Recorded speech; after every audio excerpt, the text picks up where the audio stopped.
點解要嚟中山呢？第一，老婆中意；第二，生活指數低香港好多；第三呢，深中通道咧就開咗。喺香港嚟中山咧好快。我叫做關潔貞，今年72歲。我先生黃國昌都係72歲。我哋係土生土長嘅香港人。咁喺2024年咧12月，我哋就搬咗上嚟中山呢度咧，就過我哋嘅退休生活啦。香港政府都好贊成我哋香港人過嚟中山做養老呢個計劃。咁我又睇到佢嘅資料，揾過其他嘅養老機構咧嚟到作比較，我就過嚟呢一度地方咧係試住咗1晚嘅。第二朝就即刻決定話我要留喺呢度啦。咁嚟到呢度咧，第一件事咧就幫我哋咧係申請咗住戶證之後，就即刻申請呢個醫保。憑住個醫保卡咧，我哋係可以去睇醫生，係有嗰個報銷嘅優惠嘅。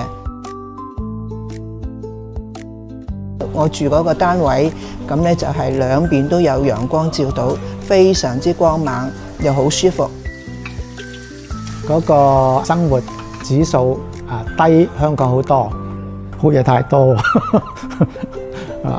中山出名嘅乳鴿啦，個個都知噶啦。咁我哋試過噶啦。咩餐啊？揀個團餐咯。呢個69個8。好啊，69個8啦，好平啊。餐。咁我哋換鞋出去咯喎。出去行下商場，行到6點鬆啲，咁我哋食啦。好啊。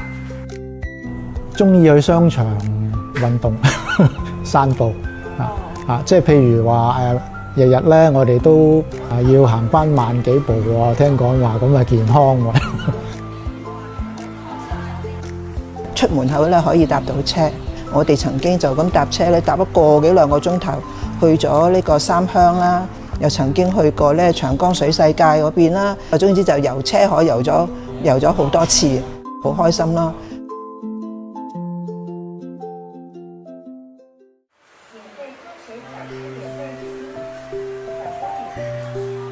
我哋啲親戚朋友咧都組隊過嚟呢度探我，又喺呢度飲茶啊，甚至過1晚啊咁樣。其實我過嚟呢度咧個體重係減輕咗㗎，佢哋話我面色好咗，咁我又好安慰，亦都希望自己一路繼續好落去。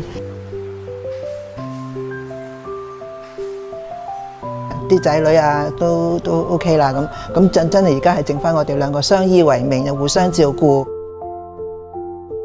我哋知道老人家就一路會衰退啦，但我希望咧，我哋住喺度5年，就遲5年先至係衰退，咁就希望剩低嗰啲時間係開心幸福嘅日子啦。